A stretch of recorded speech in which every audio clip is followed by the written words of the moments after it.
Hi friends, welcome back to Saloni's English School presented by Dipali Educational Foundation. Friends, आप लोगों को हमारा independence day special episode कैसा लगा? I hope I've been able to clear all your doubts or at least some of your doubts regarding job interviews. Still मैं इसके ऊपर और भी वीडियोस बनाऊंगी. आज फ्रेंड्स मैं लाई हूँ कुछ नया. जी हाँ, I thought August is going to end, so let's have something new and special. So I'm going to start a new series which is called Vocabulary Alphabetically. Yes, what does that mean? मतलब कि हमारे पास जितने भी letters है A से लेके Z, मैं हर class में एक एक लेटर के साथ कुछ नए वर्ड्स आपको सिखाऊंगी. इस तरीके से you will be able to improve your vocab drastically. Drastically का मतलब क्या होता है? बहुत ज़्यादा. Okay, so today we are going to begin with A. Next lesson will be B, but obvious.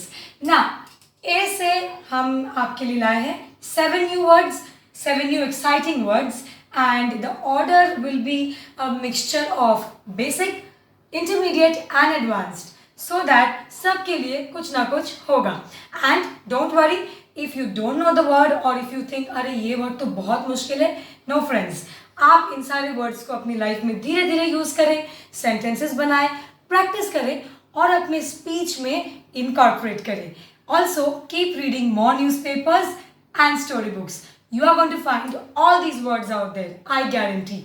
Come on friends, let's begin without further ado. Okay, पहला word हमारा है आर्टिस्टिक. ये वर्ड बहुत ही इजी है. आर्टिस्टिक का मतलब friends क्या होता है? क्रिएटिव, अ पर्सन जिनका जो बेसिक नेचर होता है, पर्सनालिटी होता है, वो थोड़ा आर्टिस्टिक बेंट ऑफ माइंड है.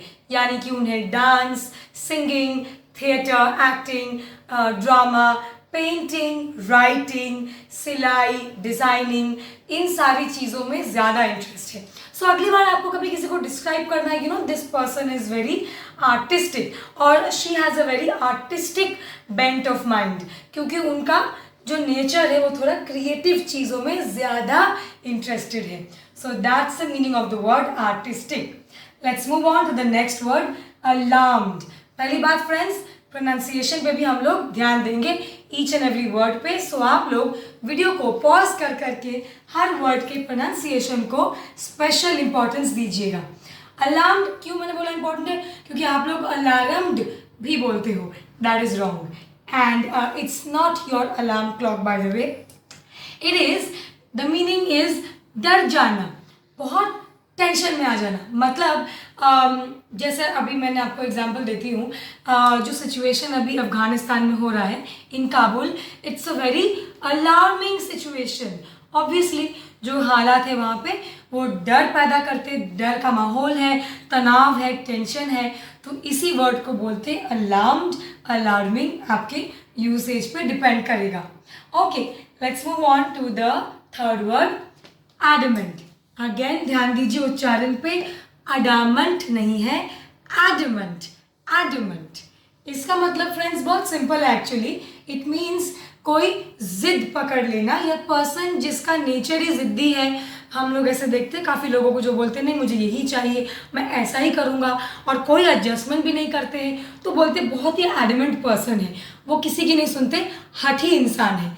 इंग्लिश में इसके लिए एक और वर्ड है जो मैंने आपको पहले सिखाया था, hope you remember, stubborn. Stubborn, जिद्दी, एडमेंट. तो ये हो गए आपके पहले 3 वर्ड्स. आ जाते हैं फोर्थ वर्ड पे. बड़ा इंटरेस्टिंग वर्ड है एस्थेटिक. ध्यान दीजिए मैंने एस और सी के नीचे लिखा है स. Why? So that you remember कि आपको यहाँ पे स शब्द यूज करना है, स्क नहीं, स्कूल वाला स्क नहीं. एस्थेटिक, प्लेन एंड सिंपल स. एस्थेटिक का मतलब होता है एक पर्सन जो धार्मिक लाइफ में चला गया है, धार्मिक इंसान है, या धार्मिक लाइफस्टाइल जीने में यकीन रखता है और भौतिक लाइफ से दूर हो गया है. मायाजाल, पैसा, लग्जरी, गाड़ी, इन चीज़ों से आप अलग हो गए. तो बेसिकली पहले हम एस्थेटिक वर्ड को साधु, संत, ऋषि मुनि के लिए यूज़ करते थे. अभी भी हम एस्थेटिक इसी के लिए यूज़ करते हैं, that he is an aesthetic. But also somebody जो इस तरीके का लाइफस्टाइल जी रहा है विदाउट बीइंग अ साधु हम उसको भी कह सकते हैं दैट उनकी लाइफस्टाइल बहुत ही एस्थेटिक टाइप की है, या he leads an aesthetic lifestyle. Alright, let's move on to the next word, aggravate. Very simple word, aggravate. Again pronunciation aggravate. Aggravate का मतलब होता है कोई चीज़ जो ऑलरेडी खराब है उसे और बुरा कर देना. ये फिजिकली और मेंटली, इमोशनली हर चीज़ पे लागू हो सकता है. To make it worse. For example, जैसे सपोज आपने अपने आर्म्स को इंजर कर लिया है, आप जिम करते हो and you have injured your arm, तो रेस्ट लेने की बजाय आपने और जिम कर लिया आज. तो आपने क्या किया, आपने अपने पेन को एग्रवेट कर दिया. या आप बहुत ही स्ट्रेस में हो और किसी ने आपसे ऐसी कोई बात कह दी जिससे आपका स्ट्रेस और एग्रवेट हो गया. सो that's the meaning of the word aggravate. आगे बढ़ते हैं, एपथी. एपथी ये वर्ड हो सकता है आपने सुना नहीं होगा, लेकिन अगर मैं आपको ये बताऊं कि ये वर्ड सिंपथी का ऑपोजिट है तो आपके लिए इजी हो जाएगा. सिंपथी वर्ड हम सबको आता है, संवेदनशील भावना रखना. तो सिंपथी किसी के लिए फीलिंग रखना. Exact opposite apathy, lack of emotion. कोई फीलिंग नहीं, कोई इंटरेस्ट नहीं, कोई फर्क नहीं पड़ता. तो हम कहते हैं you know she has an apathetic attitude, या बिकॉज ऑफ हर एपथी मैंने ये डिसीजन लिया है, बिकॉज उससे कोई फर्क ही नहीं पड़ता है. एपथी. और आ जाते हैं हमारे आखिरी वर्ड पे, जो आजकल थैंक्स टू नीरज चोपड़ा बहुत ही पॉपुलर हो गया है, अजाइल. अगेन देखिए, मैंने जी के नीचे ज लिखा है सो दैट यू अंडरस्टैंड कि हमें अजाइल बोलना है, अगाइल एगिले नहीं बोलना है. अजाइल फुर्तीला इंसान जिसकी बॉडी में फुर्ती है, जो तेज भाग सकता है, बॉडी में स्पीड है, स्लो या ढीलम ढोल नहीं है.